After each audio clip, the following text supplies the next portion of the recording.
ഇതെന്താ ഇത്? 9 മണി കഴിഞ്ഞ ബിവറേജ് ഷോപ്പ് പോലെ. ഒരുത്തനെ കാണുന്നില്ല, എല്ലാവരും ചത്തോ? ജീവിതം കണ്ടാലേ എഴുത്ത് വരും അത്ര. ജീവിതം കാണിച്ചു കൊടുത്തപ്പോ എന്റെ ജീവിതം പാഴായി. ഇവൻ എവിടുത്തെ എഴുത്തുകാരൻ കോപ്പൻ? ആ കള്ളന്റെയും കുള്ളന്റെയും ഇടിയും തൊഴിയും സഹിക്കും. ആ വൈശാലിയുടെ പൈശാചിക മാന്താ കടുപ്പം, ആട്ടും തൂപ്പും വേറെ. എടാ, ഇന്ന് രണ്ടിലൊന്നും എനിക്കറിയണം.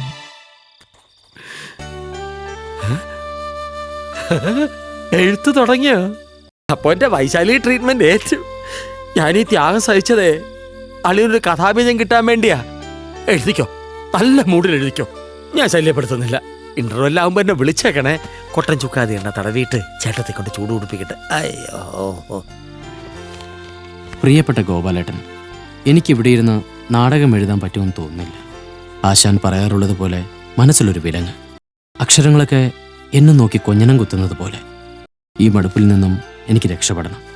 ഞാൻ ആശാന്റെ അടുത്തേക്ക് തിരിച്ചു പോവുകയാണ്. ബാക്കിയൊക്കെ നേരിൽ. സ്നേഹത്തോടെ, സ്വന്തം പവിത്രൻ.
ലോകം മുഴുവൻ ആരാധകരുള്ള ഒറിജിനൽ ഷേക്സ്പിയറെ, അപ്പുറത്തെ മുറിയിലൊരു നാടകം എഴുതാൻ പെടാപ്പാടുപെടുന്ന പാവങ്ങളുടെ ഷേക്സ്പിയറെ അതൊന്ന് എഴുതി തീർക്കാൻ അവിടുന്ന് സഹായിക്കണേ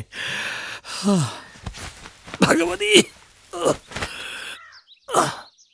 നിൽക്കവിടെ. ആദ്യം നിന്നോട് ഞാൻ മര്യാദക്ക് പറഞ്ഞു എന്നെ സ്നേഹിക്കാൻ. കോമളെ, ഇനിയും നീ എന്നെ അനുസരിക്കാൻ തയ്യാറല്ലെങ്കിൽ നിന്നെ ഞാൻ ഈ ലൈറ്റ് ഓഫിൽ വാരി പിണരും. ദൈവമേ, എന്ത് വിശ്വസിച്ചാ അവനോടൊപ്പം കിടന്നുറങ്ങുന്ന? കോമളം, നീ എവിടെയാണ്? കോമളം, വേറെ ആര്? കോമളം, കോമളം, ആര്? എവിടെയാണ് പെണ്ണുവെള്ള? ചേട്ടന്റെ മോളെ. ആ കോമളം, നീ എന്താ പുറംതിരിച്ച് നിൽക്കുന്നത്? എന്താ മോളെ നല്ല തണുപ്പ്? നീ കുളിക്കാൻ പോയോ അതോ? കോമളം, നീ ഇങ്ങനെ ലജ്ജാവിലാസിനിയായി നിൽക്കാതെ ഇങ്ങോട്ട് വാ മോളെ. ചേട്ടനൊന്ന് വാരി പിണരട്ടെ. ലവൻ കോമളക്കുടം പൊട്ടിച്ച്. പവിത്ര, എഴുത്തൊക്കെ എവിടെ വരെയായി? ആളിനിത് എവിടെ പോയി? പ്രകാശൻ പറത്തുന്ന പെൺകുട്ടി മാന്ത്രിക നാടകമായിരിക്കും. മോട്ടി, സുഗുണ, എല്ലാരും വാ, നാടകത്തിന് പേരിട്ടു. ഡ്രാമ സ്കൂളെ ചേട്ടത്തി, വാ വാ. ആളെ നാടകത്തിന് പേരിട്ടു പ്രകാശൻ പറത്തുന്ന പെൺകുട്ടി. ഈ തൂത്തുകുടിക്ക് എഴുത്തും വാഴും അറിയാൻ പറഞ്ഞേ. ഇത് പ്രകാശൻ പറത്തുന്ന പെൺകുട്ടി എന്നല്ല, പ്രകാശൻ പരതുന്ന പെൺകുട്ടി. ഇനി പ്രകാശൻ പറത്തുന്ന പെൺകുട്ടിയായാലും പ്രകാശൻ പരതുന്ന പെൺകുട്ടിയായാലും പ്രകാശനായിട്ട് ഞാൻ അഭിനയിക്കും, പെൺകുട്ടിയായിട്ട് കോമളവും. അക്ഷരജ്ഞാനമില്ലാത്തതിന്റെ സഹയാത്രികരെ, ഇത് പ്രകാശം പരത്തുന്ന പെൺകുട്ടി എന്നാ. ഈ പേര് തന്നെ മോഷണമാണ്. അയ്യോ, അപ്പൊ പേരാണല്ലേ? അത് വല്ലോന്ന് വിട്ടതാ. കൊള്ളാം, പേര് കലക്കി. ഇനി അവൻ ഉടനെ തന്നെ നാടകം എഴുതി തീർക്കും, അതെനിക്ക് ഉറപ്പാ. ഇപ്പൊ തന്നെ എല്ലാ പ്രോഗ്രാം ഏജൻസിക്കും ഈ നാടകത്തിന്റെ പേര് അങ്ങോട്ട് പറയാൻ പോവാ. പവിത്രനെ ഞാൻ വിളിച്ചോളാം. ഓ ആ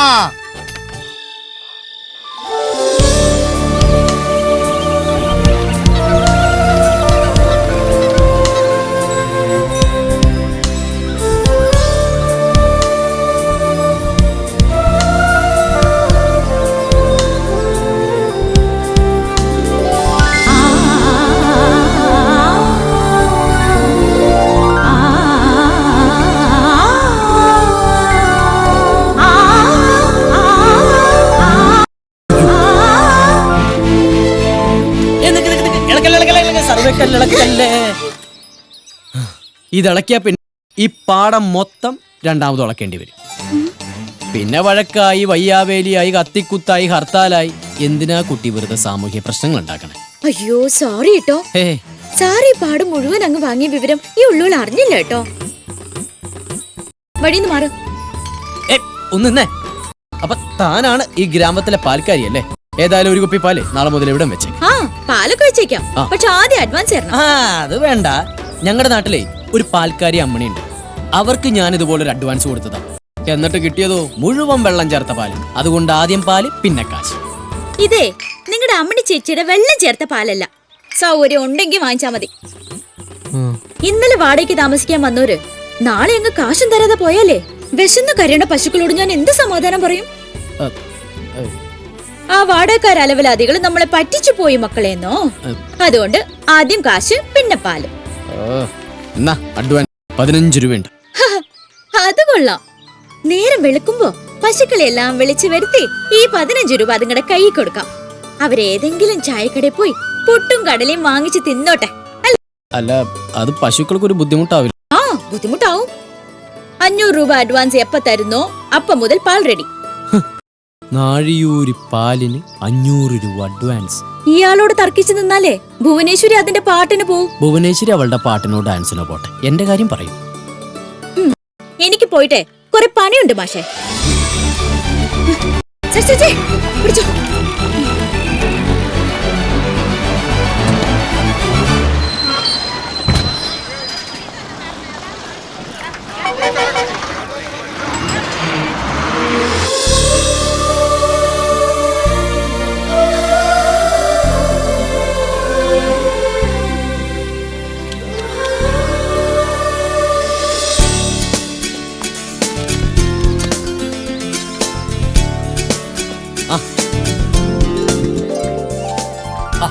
അങ്ങനെ അങ്ങോട്ട് പോയാലോ? ഒന്ന് നിക്കന്നെ പണിക്കും. അയ്യേ, ചേച്ചിയുടെ പേര് മണിക്കുട്ടി എന്നല്ല, പിന്നെന്താ? അല്ലീന. ഇത് നടക്കണുണ്ടോ? അപ്പൊ അഡ്വാൻസ് വേണ്ടേ? 500 തികച്ചുണ്ട്. ഇവളാള് കൊള്ളാലോ. കാശെന്ന് കേട്ടപ്പോ കപ്പലണ്ടി പിണ്ണാക്ക് കണ്ട കറവ പശുവിനെ പോലെ കുണുങ്ങി വരണുണ്ടല്ലേ. എന്താ എന്താ പറഞ്ഞ? അല്ല, പശുവിനൊക്കെ കപ്പലണ്ടി പിണ്ണാക്ക് തന്നെ വാങ്ങി കൊടുക്കണമെന്ന് പറഞ്ഞതാ. എണ്ണി നോക്കൂ.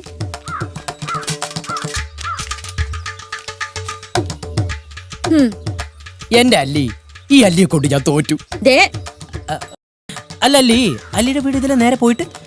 മാഷിക്ക് ഇപ്പൊ എന്താ വേണ്ടത്? പാലല്ലേ? വീടല്ലല്ലോ. അത് രാവിലെ തന്നെ ഇവിടെ എത്തിയിരിക്കും. വീടും അഡ്രസ്സും ചോദിക്കാൻ വന്നിരിക്കുന്നു. തീരെ അഹങ്കാരമില്ലാത്ത കുട്ടി. എന്തിനാ വീട് അന്വേഷിച്ചേ? സാധകം ചെയ്യാനാ? സാധകോ? ആ സാധകം അറിയില്ലേ? ഈ നാട്ടിലെ പലരും അതിരാവിലെ ഞങ്ങളുടെ വീട്ടിൽ വന്നാ സാധകം ചെയ്യാൻ. നീ വരണുണ്ടോ? ദാ വരണോ. സാധകം. അപ്പൊ സംഗീതമാണല്ലേ? സംഗീതമെങ്കിൽ സംഗീതം.